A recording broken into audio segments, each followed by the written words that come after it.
Bom dia, boa tarde, boa noite. Me chamo Felipe, sou aluno da Uniter Joinville e estou fazendo um estágio dando aula para o ensino médio. Para o ensino médio, né? Um estágio aqui, a aula aqui para o ensino médio. E eu tô aqui falando sobre o século XX aqui, né? Sou professor, estou estagiando para dar aula de história, faço a licenciatura de história para o ensino médio, né? Da Uniter.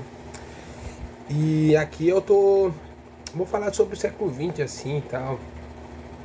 Lembramos aqui que o século XX foi um século muito violento, né? Muitas conturbações, muitas crises políticas, econômicas, né? Algumas dimensões aqui. E um século assim, que o seu século XX começa no ano 1901 e vai até o ano 2000, né? Então, lembrando assim, que é muito acontecimento, o mundo é gigantesco, aconteceu muitas coisas assim, muitas tribulações. Então é difícil você se aprofundar em tudo aqui, né? Então eu vou falar de alguns eventos assim, que são importantes, que são mais marcantes, assim, que são mais falados.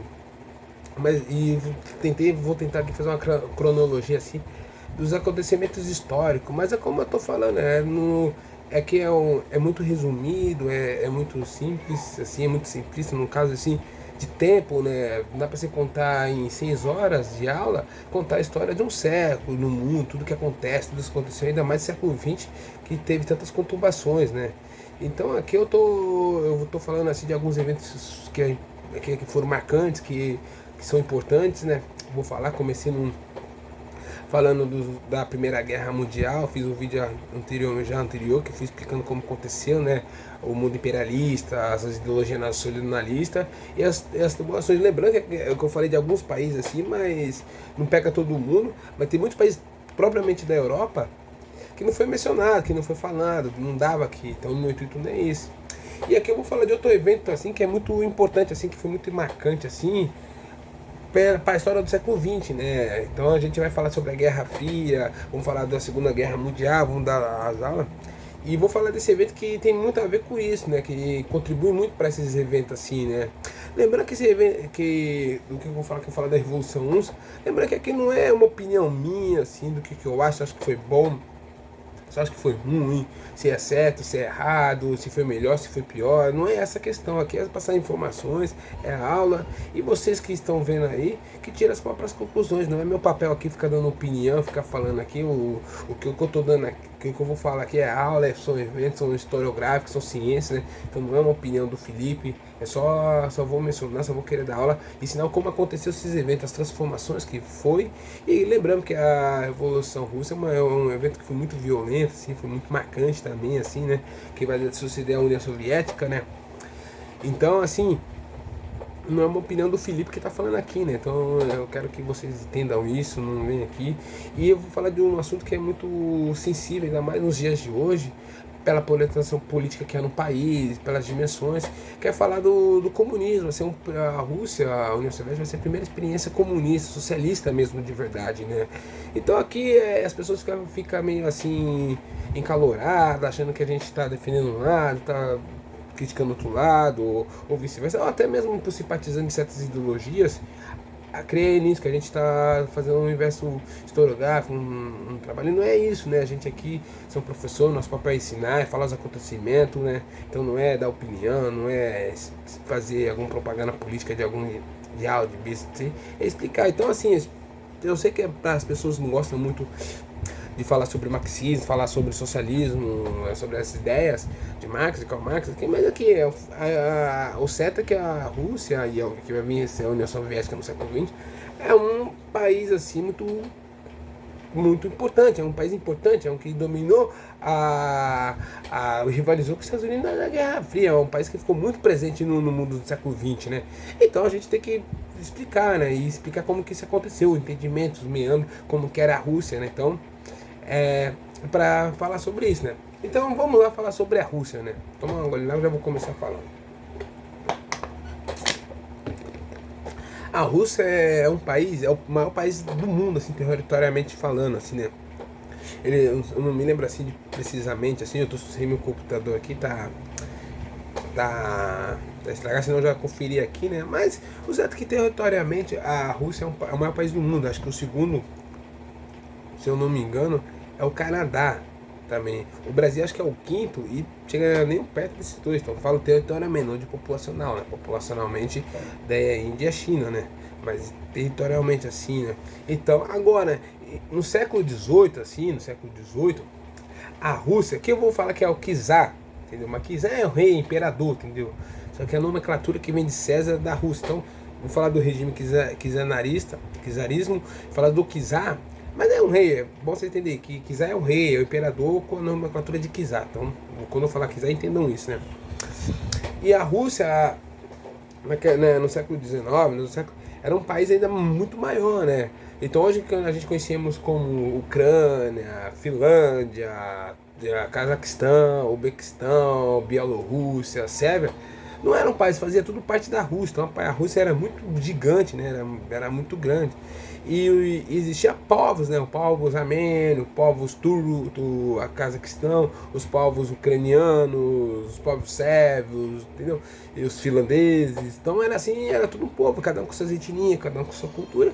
Então você imagina que tinha muita treta lá, que tinha muita briga, muita procura por independência, né? E o czar era um império, eles se expandiam, né? Então ele vivia ainda. Então eles se expandiam. Então a Rússia tinha uma expansão, que então era um país muito multiétnico, com muitos problemas culturais, assim, cada um fazendo suas reivindicações, né? Cada país não, né? Cada povo, né? Porque era só um país só, era só a Rússia, né? Cada povo com suas reivindicações, muitos deles não se batiam. E com um regime absolutista ainda, né? Enquanto a Europa lá, os principais países assim estavam se industrializando, a Inglaterra passando por uma reforma industrial, a própria França, e no século XVIII teve a Revolução Francesa, né? Então eles formaram várias repúblicas, né? A própria Alemanha, que conseguiu ganhar a guerra da Prússia e França, foi se industrializando também, foi crescendo. Então os países foram se industrializando e foram fazendo essa forma. E a Rússia ainda, para muitos historiadores, dizia que nessa época assim ainda era semi-feudalismo, assim, tinha muitas, era um país muito agrário ainda, muito semi-feudal, né? Então era um país com muita população, mas com pouco recurso, ainda muito atrasado. A Idade Média acaba em 1400 e alguma coisa, não lembro exatamente assim, né? 429, acho, né? Com a queda do Império Romano. Então você vai ver, né? Os países vão passando pelo iluminismo, pelo renascentismo, na Itália, na França. A Inglaterra vai fazer uma revolução em 1648, a Revolução Inglesa, gloriosa que falam, né?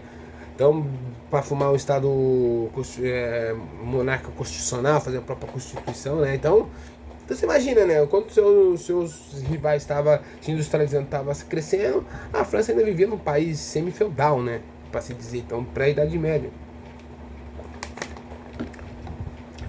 E com isso, claro que as condições de vida do cidadão comum era muito precária, né? Era o que eu falei, o czar tinha muito poder, mandava em tudo, né? Então é um país gelado.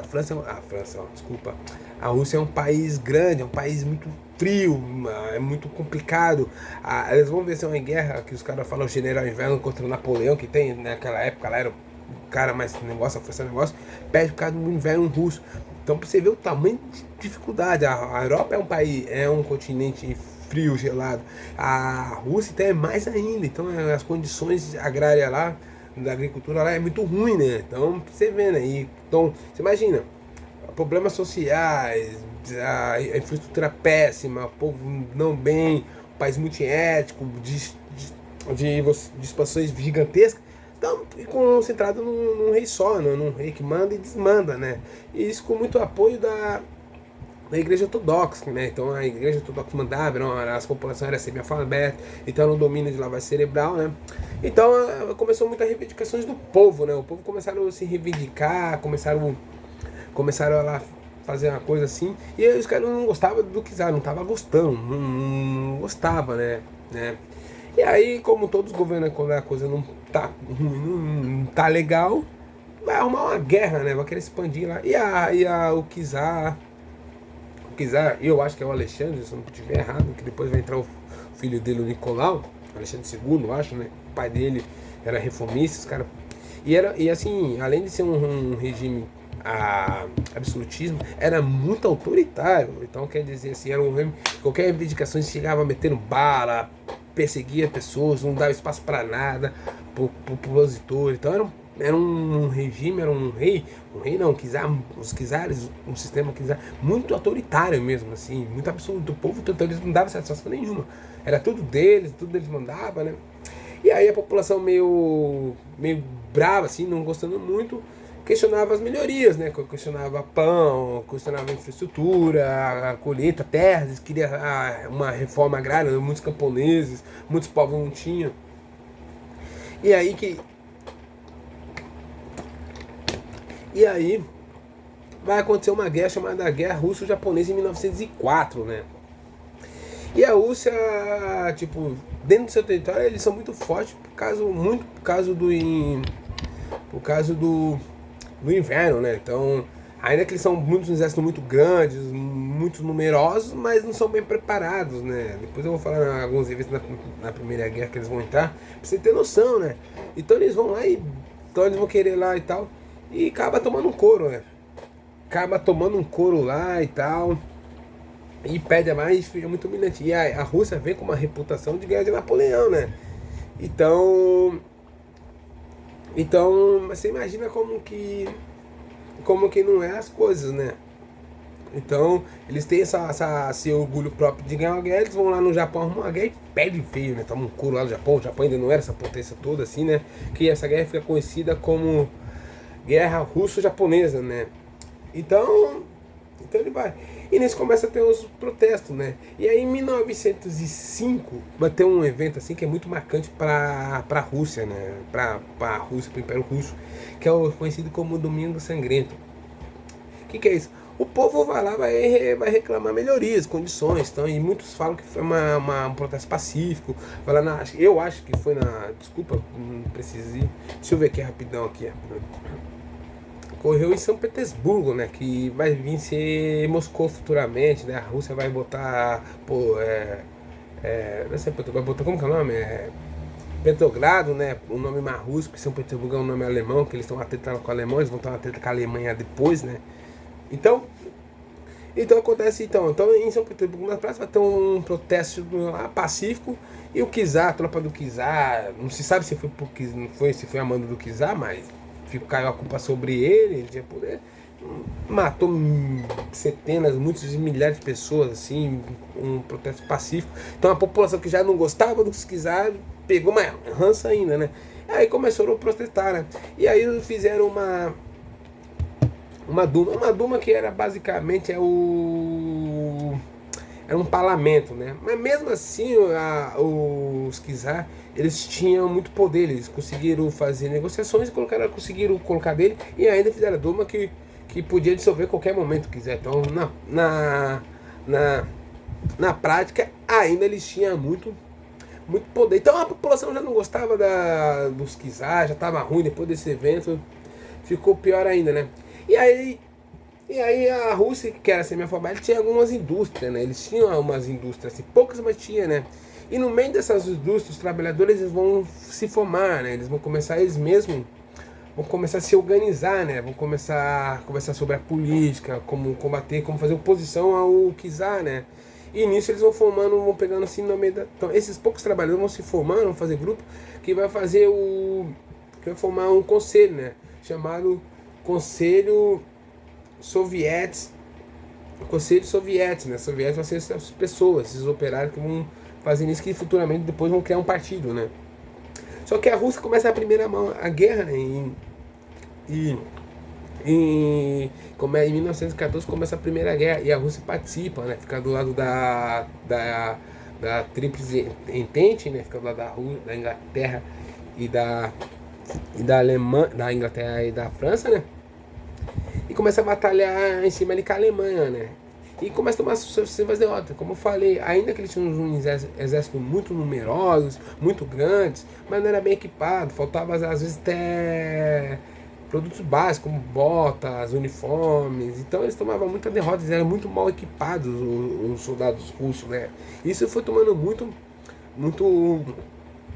muitas derrotas, né? E foi gastando. Então imagina, a população já tá ruim, já tá invocada com o negócio, não tem comida, o problema financeiro tá bem encolhido, a oposição vai crescendo, é autoritário, e ainda vai ter uma guerra, que o cara que vai, vai estabilizar o mundo todo. A Rússia entra nessa guerra e começa a tomar muito poder, vai perdendo muito soldado, né? E isso vai perdendo menos, vai dando mais impopularidade pro czar. A população vão começar ficando mais bravo, né? E vão pedindo para sair de uma guerra que não era deles, assim, né? Era do negócio. Ainda que eles tinham algum interesse lá com o pan-eslavismo, ainda que eles tinham algumas quedas, mas talvez não precisasse participar, né? E a população vai ficando muito... E com isso vai ganhando muito mais apoio os soviéticos, conselho, né? Que aí eles vão formar um partido chamado Partido Operário Social Democrata Russo, né? O POSD, que pode ser... que vão se organizar, vão formar um partido, né, para se contrapor ao czar, né, e vão ganhando muito apoio, né, da população e tal. E um dos pedidos da população era a saída da Rússia da guerra, eles queriam paz, né, o país estava bem complicado assim, né. E muito se diz ainda que naquele evento de 1905, lá o Domingo Sangrento que eu falei anteriormente, ali foi estopim, né. E vai começando, né? Até que esses dois partidos, eles vão começar a se fragmentar, né? Vai formar dois lados, né? O partido Menchevique, né? Menchevique, que é a minoria, que vai se dizer minoria, que que queria uma revolução. Eles estavam programados para ter revolução, eles já queriam tomar o poder, né? Só que eles queriam de uma forma mais lenta, mais negocial, tipo, vai, mas não vai muito, com acordo, para não ter muito impacto, né? Para não dar uma estabilidade econômica, um caos social tremendo na Rússia, né? E outro partido com ideias marxistas, liderado pelo Lenin. O Lenin assim, é uma figura muito importante nesse processo. O Lenin e o Leon Trotsky, os dois vão ser duas figuras muito importantes no processo. Eles vão roubar banco, eles vão fazer sequestro, eles vão fazer para financiar a revolução, né? Eles vão querer pegar a arma. Essa causa marxista falava que queria pegar a arma e ir pro pau e derrubar o regime do czar, na força mesmo, na porrada mesmo. Não queria muita conversa. E aí tinha muitas desavenças, né, cara? Tinha muitas desavenças, né? No meio dessas desavenças assim, eles vão formar uma votação, né? Que alguns falam que o Lenin roubou, outros falam que não. Que vão dar poder assim para então quer dizer, os caras vão ter mais poder e vai ganhando muita força. Até que eles vão chegar no palácio lá em 1917 e vão tomar o poder. Há muito romantismo assim para dizer que tomou o palácio da Rússia com um banho de sangue, na porrada e tal. Não foi bem assim, não teve muita resistência. O czar lá, o Nicolau, saiu de boa, foram para lá. No meio do caminho, os caras sequestraram o Nicolau lá, o próprio governo falou: renuncia. Uns dizem que ele queria renunciar, outros falam que não, certo que negociou. Foi passar pro irmão dele, que não quis sumir. E fizeram um governo provisório em 1917, assim, aí começaram a ter a revolução. Esse governo provisório, que foi formado pelaquela Duma que eu falei no começo, eles fizeram assim, eles queriam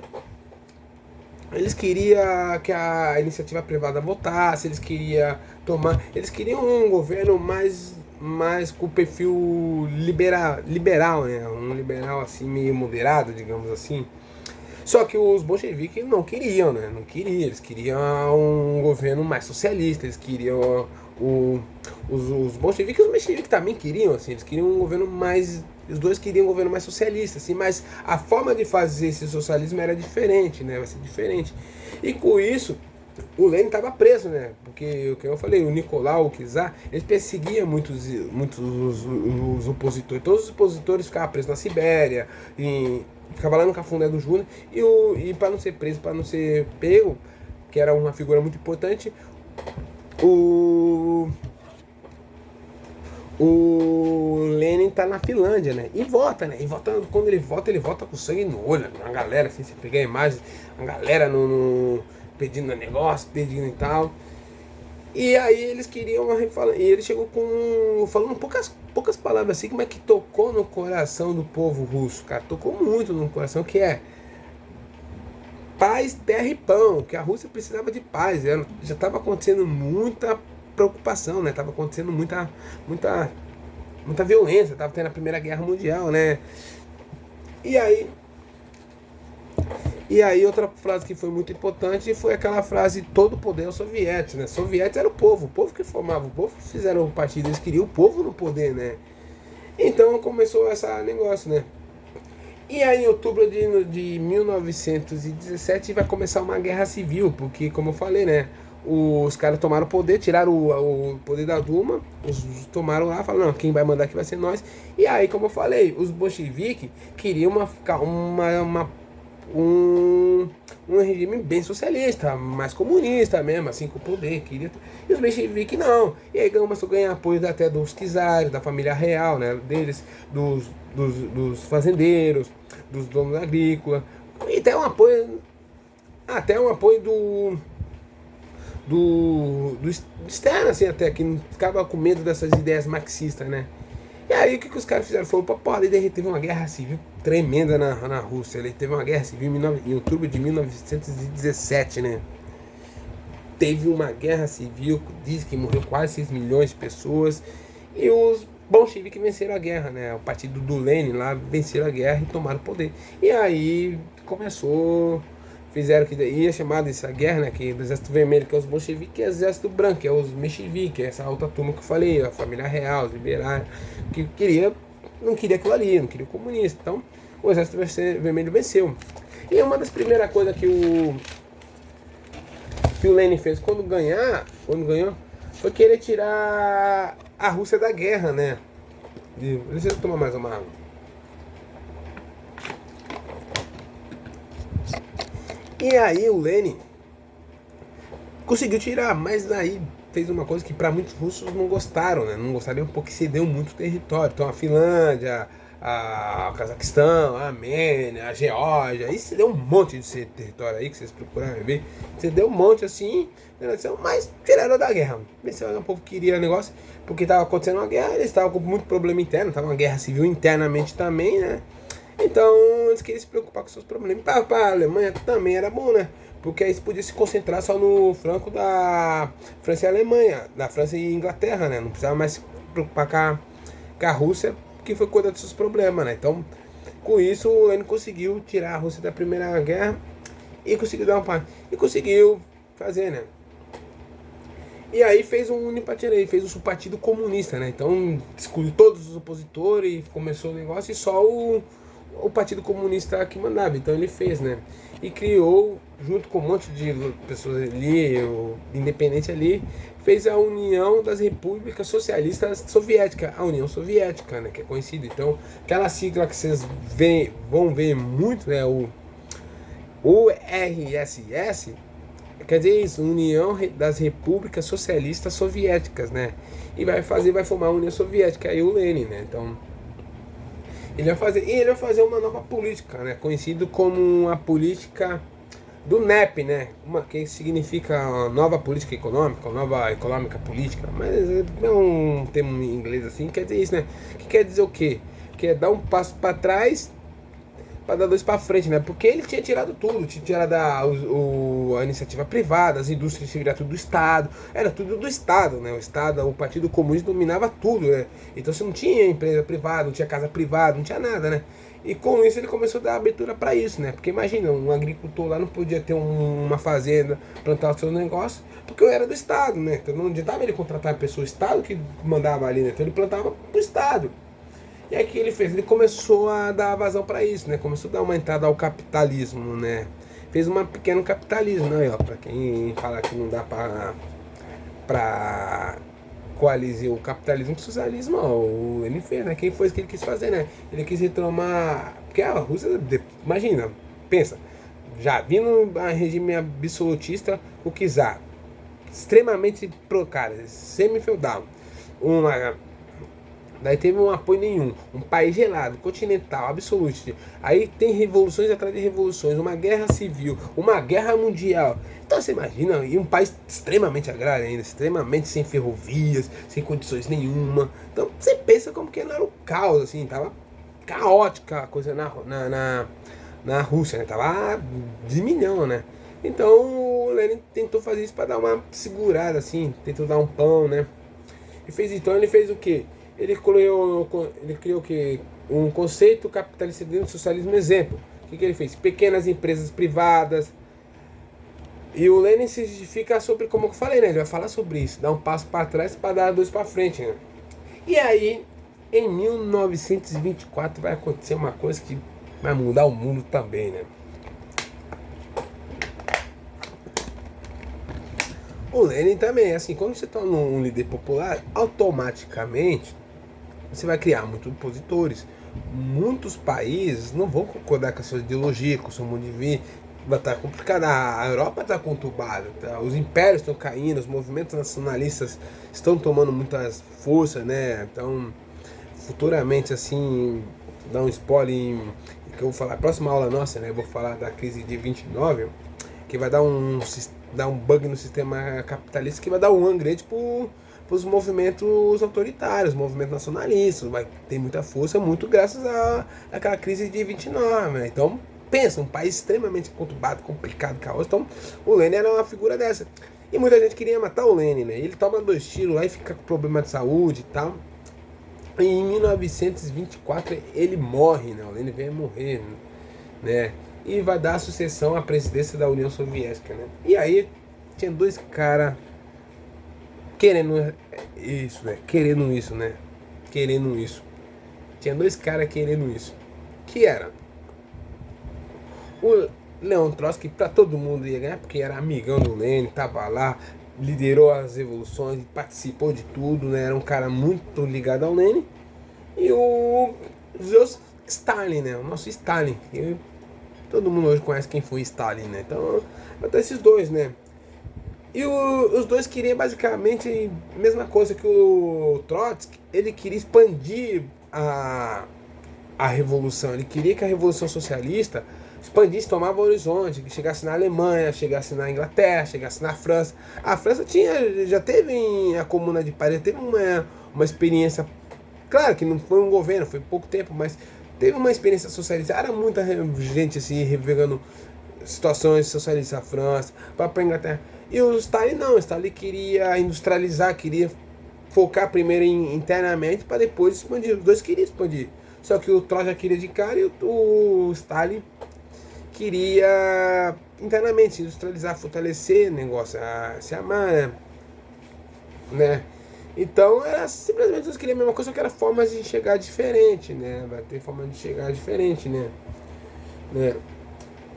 E em 1995 o Partido Comunista, o Stalin se torna presidente. Então ele vai ganhar as eleições. Os caras vão escolher o Stalin como o Stalin roubava banco, fazia participação também, foi crescendo de cargo. Só que não tinha a participação assim na revolução quanto o Trotsky. Só que escolheram o Stalin, né? O Stalin escolheu em 1905 foi presidente da União Soviética. Como eu falei, lembrando que era um partido único, que ele defendia os modos, ele tinha todo o poder dos modos de produção, ele tinha todo o programa, aparato das propagandas, da imprensa, então era tudo do Estado. O Estado tinha muito, então o Stalin tinha muito poder, né? Tem muito poder nessa hora, né? E uma das primeiras medidas que o Stalin vai fazer, cara, que é o quê? É perseguir opositores, né? Então ele vai perseguir muito opositor, vai ser exilado, vai correr atrás de quem não concordava com a forma dele de governança. E o Trotsky vai pro México, né? Vai se exilar no México porque eles não se batiam ali, ele sabia que o Stalin ia querer prender ele, perseguir ele. E percebendo isso, ele pegou e foi exilado no México, né? Daí ele vai ainda ter um caso do Frida Kahlo, que é uma artista super famosa, super negócio. Então ele vai lá pro México, né? E ele vai focar muito na consolidação do socialismo, né? Ele vai querer dar continuidade, ele vai fortalecer nisso, né? E vai formar uma coisa chamada planos quinquenais, né? o que é plano quinquenais aqui? Ele vai fazer investimentos na indústria, né? Ele vai industrializar o aço, o metal, as ferrovias. Ele vai melhorar. Ele vai melhorar muito o ensino das pessoas, ele vai melhorar a ciência, ele vai formar. Então ele vai dar um up na economia, né? Vai fazer uma reforma agrária, ele vai dividir terra. Mas claro que também não é só coisas boas, né? Ele vai perseguir muita gente, assim, vai fazer muita coisa assim, terríveis, assim, muita coisa assim que vai complicar, né?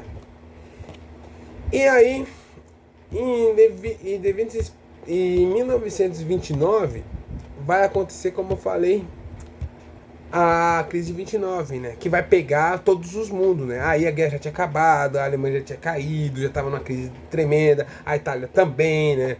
Então, assim, os Estados Unidos tinha ganhado muito dinheiro com a guerra, né? Vai emprestar.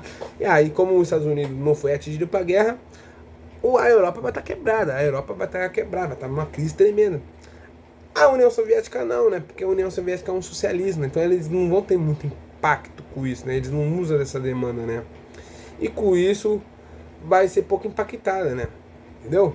Então vai ser assim, né? Então daí o Stalin vai governar por muito tempo, vai ficar muito tempo no poder.